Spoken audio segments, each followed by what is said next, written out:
안녕하십니까. 오늘도 함께 수요 예배로 우리 하나님께 영광 돌리겠습니다. 기도하겠습니다.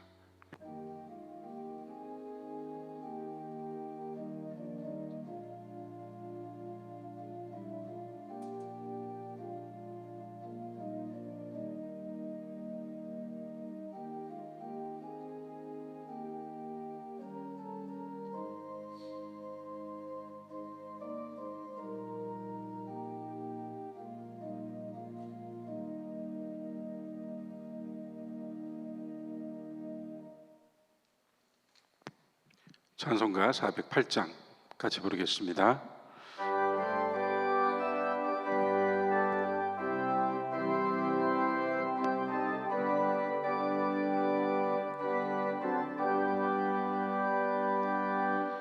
나 어느 곳에 있든지 늘 마음이 편하다. 주 예수 주신 평안아 늘 충만하도다. 나의 마음속이 늘 평안해.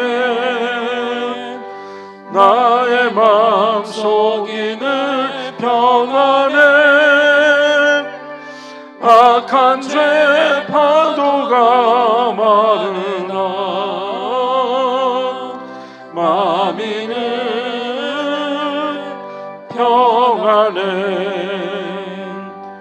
내 마음의 손을 영생수 한없이 흐르니 목마름 다시 없으며 늘 평안하도다. 나의 마음속이 늘 평안해. 나의 마음속이 늘 평안해. 악한 죄 파도가 많으나 마음이 늘 평안해. 참되신 주의 사랑을 영원치 못하네. 그 사랑 내 맘 여시고 소망을 주셨네. 나의 마음속이 늘 편안해. 나의 마음속이 늘 평안해. 악한 죄 파도가 많으나 마음이 늘 평안해.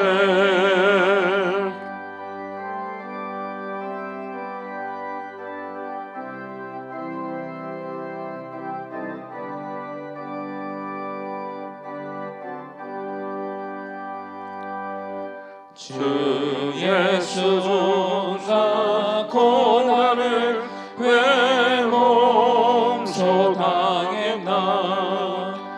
주 함께 고난 받으며 멸류관 얻겠네. 나의 마음속이 늘 편안해. 나의 마음속이 늘 평안해. 악한 죄 파도가 많으나 마음이 늘 편안해.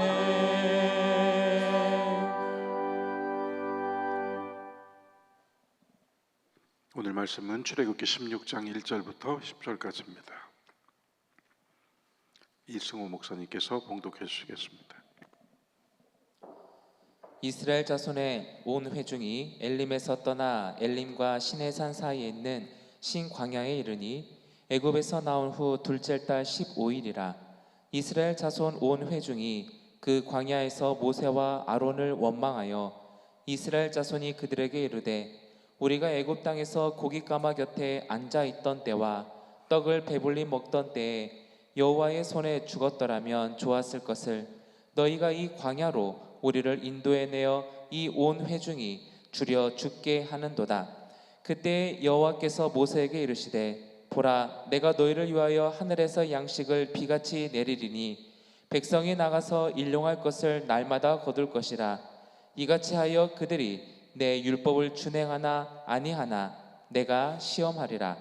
여섯째 날에는 그들이 그 거둔 것을 준비할지니 날마다 거두던 것에 갑절이 되리라.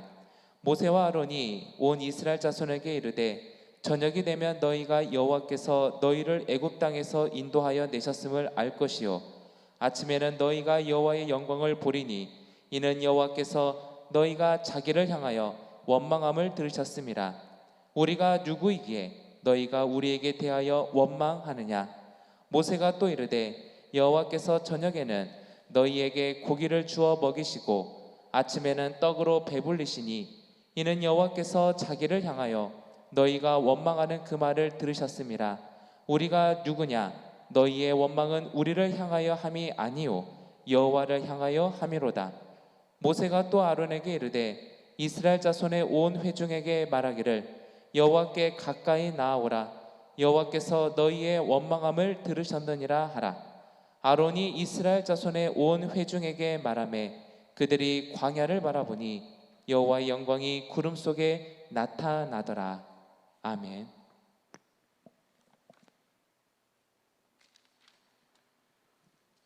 우리가 오늘 읽은 본문 말씀에 이런 구절이 있습니다. 비같이 하나님께서 주신 은혜가 양식이 되어서 너희를 위하여 내릴 것이다.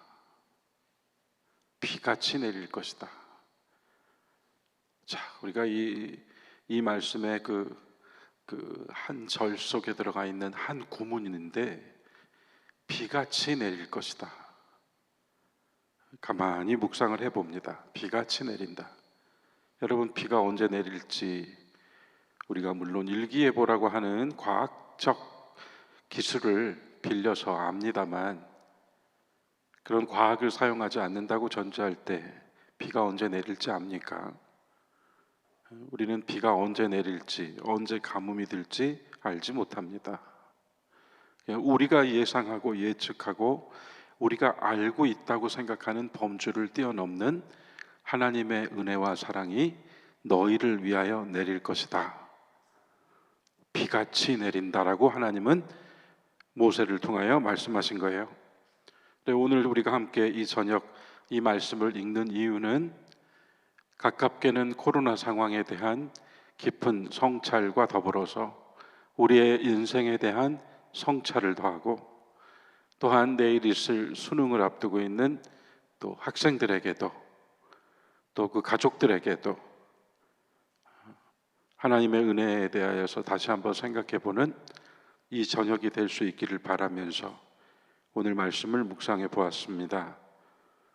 출애굽기 16장 1절부터 10절까지 그들이 이스라엘 사람들이 애굽의 노예 생활을 끝내고 광야의 여정을 걸어가면서 여호와를 향하여서 불평하고 원망하고 여호와를 향하여서 의문을 제기할 때 하나님은 그것을 심판과 저주로 응답하신 것이 아니라 도리어 그들이 간절히 바라고 원하는 것을 주심으로써 그분의 은혜를 나타내 보여주셨어요.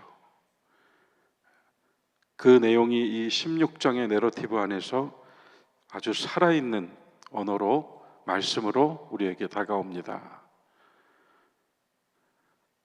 애굽에서 노예 생활을 했다라고 했지만 450년은 결코 짧지 않은 시간이고 이스라엘 사람들이 애굽에서 애굽 사람들이 먹는 것을 먹었다는 것은 애굽 사람들의 몸이 되었고 마음이 되었고 삶이 되었다는 얘기예요. 그러한 가운데에서 그들은 바로 왕이 또는 바로와 그 아래의 통치자들이 이스라엘에게 요구하는 것들을 들어주면서 바로의 통치권 아래에서 바로가 시키는 일을 하면서 살았습니다. 우리가 아는 대로 벽돌을 굽는 일이 점점 더 가혹해졌죠. 그들은 벽돌을 구웠습니다. 흙으로 벽돌을 만드는 일, 생명을 죽여서 인공적인 것을 만드는 일, 하나님의 백성답지 않게 애굽의 왕을 위하여 성을 쌓는 일, 벽돌 만드는 일을 하는 애굽에서의 생활이었어요. 그에 대하여서 그들이 압박을 당하고 괴로움을 당하면서 하나님께 탄식했다. 하나님은 그때 그들의 탄식을 들으셨다. 출애굽기가 그렇게 시작되잖아요. 그러한 가운데 마침내 여호와의 능력으로 바로를 물리치고 애굽에서 나오게 된 것입니다. 바로의 지배권, 통치권, 바로가 시키는 일을 더 이상 하지 않아도 되게 됐어요. 그래서 이들이 광야로 나와서 어떻게 했는가? 출애굽기 15장 21절을 보면은 이들이 광야에 나와서 우리가 알고 있는 홍해바다 이야기가 나오죠. 그래서 홍해를 건너고 나서 보시죠. 21절 미리암이 화답하여 이르되 여호와를 찬송하라. 그는 높고 영화로우시며 말과 그 탄자를 바다에 던지셨음이로다. 미리암과 모세의 누이 미리암과 이스라엘 여인들이 춤을 추고 소고를 치면서 전능하신 여호와를 찬송하라. 높고도 영화로우신 분을 찬송하라. 말과 그 탄자 바로의 병거와 군대를 바닷속에 전부 수장시켜 버리셨다. 홍해바다를 건넌 후에 이렇게 노래했어요. 어떤 의미가 있습니까? 광복절과 똑같은 거죠. 해방의 기쁨. 이제 우리가 나왔다. 이제 우리가 애굽에서 나왔다. 바로의 통치 아래에서 나왔다. 바로가 시키고 바로가 먹여주는 것을 먹으며 살던 노예살이를 마치고 이제 우리가 나왔다. 이젠 모든 괴로운 시절이 끝났다. 자유다. 해방이다. 이게 지금 이 여인들의 춤과 노래예요. 누가 해방시켜 주셨는가? 여호와께서 해주셨다. 신앙을 고백하잖아요. 여호와의 영광을 높인다. 찬미하잖아요. 무엇을 찬미합니까? 적들을 물에 수장시켜 버리신 것을 찬미한다. 모든 것이 명확하죠. 해방의 기쁨, 자유의 기쁨. 자, 그런데 오늘 16장 바로 15장 21절에서 이랬는데 16장 와서 바로 광야 생활에 들어서면서 바로 15일 만에 문제가 생기잖아요. 광야에 들어서자마자 그들은 원망을 시작했습니다. 광야에 들어서자마자 그들은 모세를 향하여 불평하고 하나님을 향하여 원망했습니다. 온 회중이 광야에서 모세와 아론을 원망하였다. 그렇게 원망하면서 그들이 무엇을 이야기했어요? 우리가 봤던 이 말씀에서 16장 3절 말씀 보실까요? 애굽 땅에서 고깃가마 곁에서 앉아서 그 불을 쬐던 때와 떡을 배불리 먹던 때 그때 죽었더라면 좋았을 것을. 자, 이게 아주 중요한 표현이거든요. 15장 21절에서 자유를 얻었다고 춤추던 사람들이 예외 없이 온 이스라엘 사람들이 16장 3절에 오면 애굽에서 배불리 먹던 때가 그립다 이렇게 말해요. 기가 막힌 구절입니다. 바로의 압제 아래에 사는 것은 비참한 일이지만 바로라고 하는 인물이 다스리는 나라에서 무엇이 있었는가 하면 확실하고 안정된 것이 있었어요. 거기는 비록 노예살이라고 할지라도 바로 왕 밑에서 굴종하면 정확히 먹을 것이 나오고 잠잘 곳이 있었어요. 그것을 사회학적 용어로 표현한다면 확실성과 예측 가능성이라고 합니다. 모든 것이 확실했어요. 이렇게 가면 이런 결과가 나올 것이고 이렇게 살면 이렇게 될 것이다라고 하는 확실함과 예측 가능한 시대를 살았었어요. 노예살이라고 할지라도. 그러나 광야는 그게 안 돼요. 왜냐하면 바로의 통치에서 벗어났기 때문에 더 이상 바로가 만들어준 확실성과 예측 가능성을 이제는 얻을 수가 없으니까 이제 광야는 자유가 우리에게 주어진 만큼, 자유와 해방의 몸이 된 만큼, 그만큼 그 자유를 얻기 위한 싸움이 있어야 되는 곳이에요. 그 자유를 누리고 살기 위한 결단이 있어야 하는 곳이에요. 더 이상 바로의 계획된 통제권 아래에 더 이상 살고 있지 않기 때문에, 그래서 이 구절을 제가 기가 막히다고 하는 거예요. 코로나 이전에는 어땠습니까? 우리가 막연하더라도 이렇게 가면 더 발전해서 선진국, 우리가 몇만 불 GDP 몇만 불의 선진국이 될 것이고 어떻게 될 것이고 어떻게 될 것이고 전망할 수 있었단 말이에요. 그러나 코로나 시대가 딱 들어와 버리고 나니까 아주 원초적인 문제로부터 삶의 현실적인 문제들까지 모두 예측 불가능으로 던져졌어요.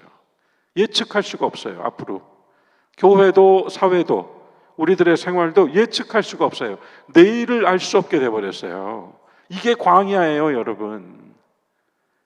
그러나 전에 우리가 열심히 살아서, 열심히 일해서, 열심히 노동해서 그랬던 시간에 대해 다시 한번 돌아볼 때 그 확실함과 예측 가능함이 우리로부터 나왔습니까? 우린 그때 또 다른 무언가에 매여 있었어요. 광야 생활, 미리암과 여인들이 춤을 추며 해방을 노래하고 여호와를 찬미했던 그 기쁨도 잠시, 광야 생활의 첫 번째 발걸음은 불평과 원망이었고 예전의 모든 것이 그대로 잘 주어졌던 안정된 삶에 대한 그리움으로 바뀌어버렸어요. 민수기에 이런 말씀이 있어요. 민수기 14장 3절 4절 말씀을 한번 볼까요? 여러분, 우리 같이 한번 읽어볼까요? 어찌하여 여호와가 우리를 그 땅으로 인도하여 칼에 쓰러지게 하려 하는가? 우리 처자가 사로잡히리니 애굽으로 돌아가는 것이 낫지 아니하랴. 이에 서로 말하되 우리가 한 지휘관을 세우고 애굽으로 돌아가자 하매, 이런 얘기까지 나오는 거예요.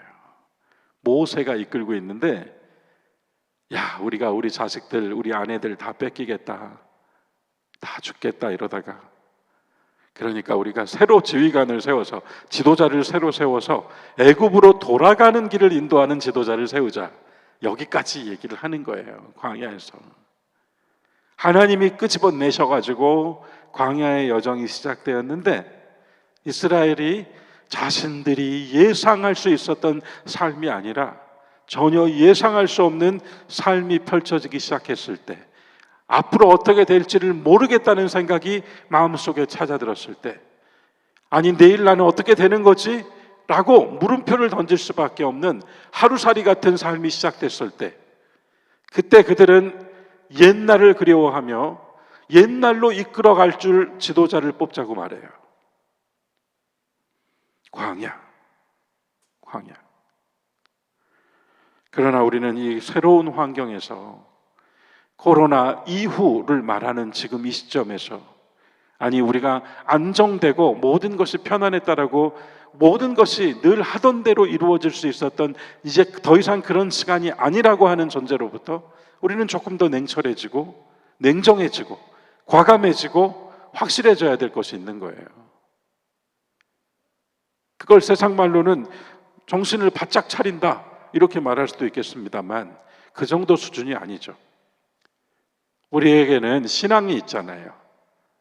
바로 이 대목에서 하나님이 어떻게 일하고 역사하시는지를 우리가 알고 가자, 이 말씀입니다. 광야에서 우리는 또 돌아갈 생각을 하거나 애굽의 주인 고깃가마 곁으로 돌아가 지도자를 뽑자고 말하는 것이 아니라, 이 광야가 우리에게 무엇이었는가?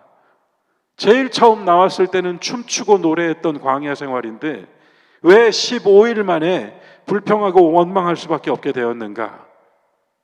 다시 한번 돌아보면서 오늘 16장의 말씀 속으로 들어가는 거예요.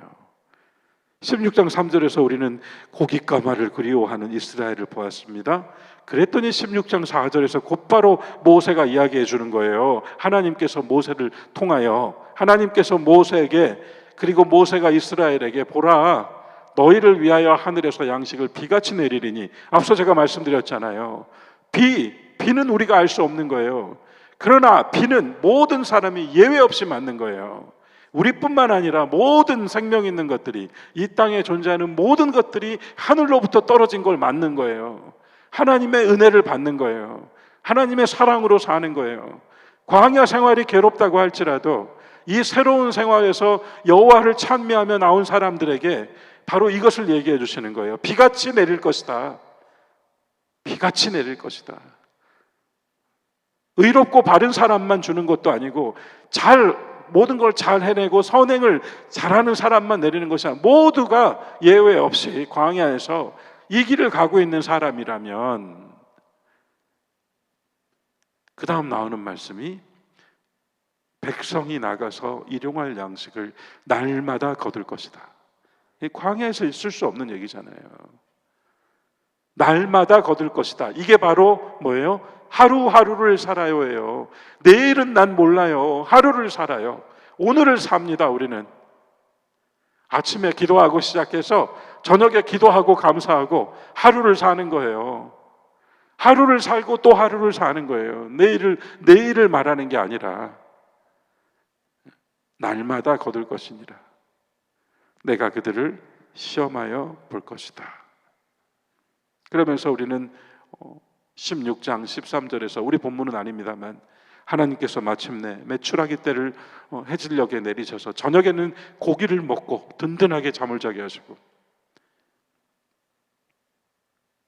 14절에는 하늘에서 만나가 아침에 떨어져서 하루는 그 만나를 통하여서 먹으며 일용할 양식으로 삼고, 만후라고도, 원래 만후라는 건데 나중에 만나가 되었는데, 여러분 이 만나라는 말의 뜻 아시죠?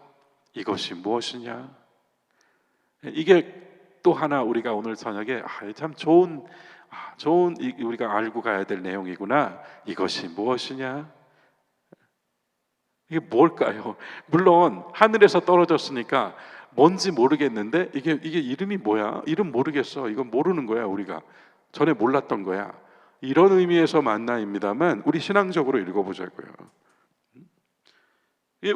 우리가 알고 있던 모든 고정관념과 우리의 지식과 우리가 아까 바로 통치 아래 살았던 확실성과 예측 가능성과 그런 거 아무것도 모르는 거예요. 이것이 무엇이냐라고 하는 이 이름은, 이것은 우리가 알 수 없는 것입니다. 우리가 알고 있던 것도 아닙니다. 기존의 우리의 의식의 범위에서는 헤아릴 수 없습니다. 이것은 우리가 설명할 수 있는 언어가 없는 겁니다. 그러니까 이것이 무엇이냐라는 물음표를 찍어 놓은 거예요. 하늘에서 내린 양식을. 왜냐하면 그건 하나님께로부터 비처럼 내린 거기 때문에, 내가 알고 있었던 것이 아니기 때문에, 은혜는 그런 것이기 때문에, 은혜는 먼저 비처럼 내리는 것이고, 은혜는 또한 우리가 알고 있던 것이 아니기 때문에, 우리가 예상할 수 있는 것이 아니기 때문에, 하나님이 값없이 주시는 것이기 때문에요. 그래서 만나예요. 이것이 무엇이냐예요. 우리의 지식을 뛰어넘습니다. 하나님의 은혜는 우리의 지식을 뛰어넘습니다.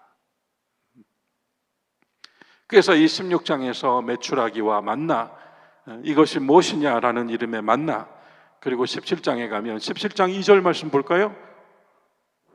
17장 2절 말씀 보면 이렇게 쓰여 있습니다. 백성이 모세와 다투어 이르되 우리에게 물을 주어 마시게 하라.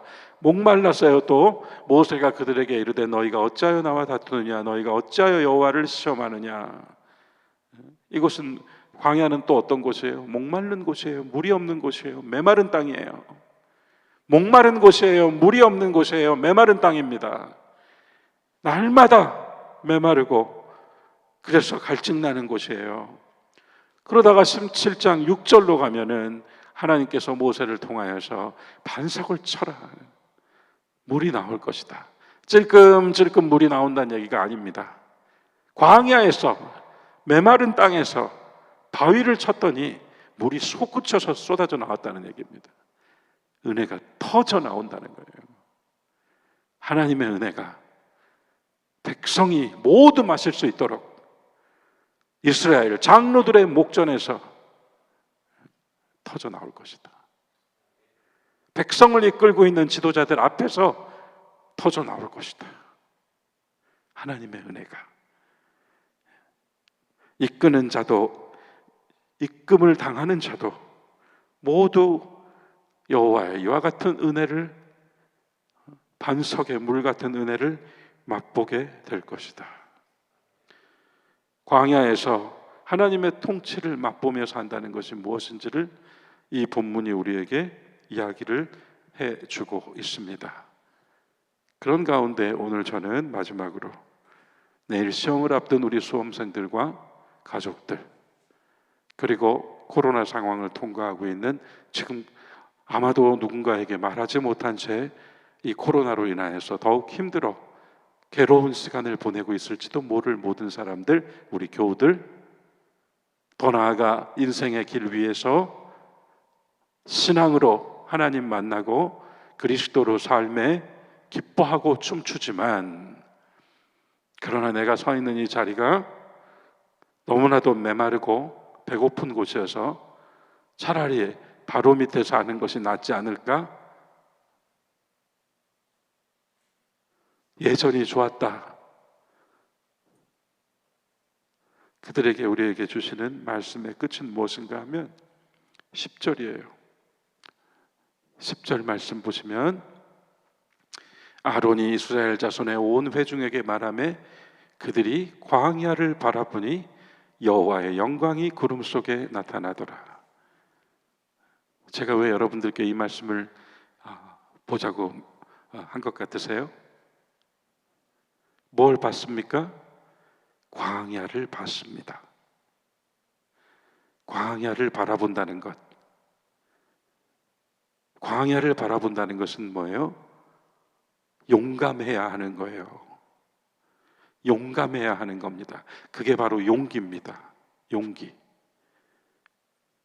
비록 내가 광야 위에 서 있어도 나를 힘들게 하고 괴롭게 하는 이 광야를 똑바로 쳐다보고 싶지 않은 거예요. 보고 싶지 않은 거예요. 피하고 싶은 거예요. 머릿속으로 애굽의 고깃가마를 그리워했지만 또 마음은 그렇지 않았을 거예요. 약속의 땅을 생각했을 거예요. 피하고 싶은 거예요. 두려운 거예요. 그러나 이 말씀에서는 이렇게 얘기합니다. 이스라엘이 온 회중과 더불어 광야를 바라보니. 유명한 신학자 폴 틸리는 바로 이와 같은 신앙인의 결단과 신앙인의 행동을 존재의 용기라는 말로 표현했어요. 존재의 용기는 무대뽀로 싸워 나가는 것이 아니라 자기가 죽을 수밖에 없다는 것과 자기가 가장 고통스러운 현실에 서 있는 실존이라는 것을 인정하고 그 속에서 다시 하나님으로부터 오는 희망을 찾아서 걸어 나아가는 것, 이렇게 얘기하는 거예요. 광야를 보았습니다. 뒤를 돌아본 것도 모세를 바라본 것도 아니고 우리를 지금 이렇게 불평하게 만들고 힘들게 만드는 광야를 바라보았더니 그 광야에서 무엇이 나타났는가 하면 여호와의 영광이 구름처럼 나타나더라. 내일 시험도 앞으로의 삶도 비처럼 내리는 하늘의 양식, 하나님의 은혜, 이것이 무엇이냐? 내가 전혀 상상하지도 못했고 내 지식의 범주를 뛰어넘은 하나님의 사랑, 그리고 이 힘들고 괴로운 광야에서 우리가 만나는 하나님의 영광, 이것이 믿음의 여정입니다. 용감하게, 용기 있게 신앙인의 길을 걸어가시는 여러분 모두가 되시기를 주님의 이름으로 축원합니다. 우리 함께 잠시 말씀 묵상하며 기도하겠습니다.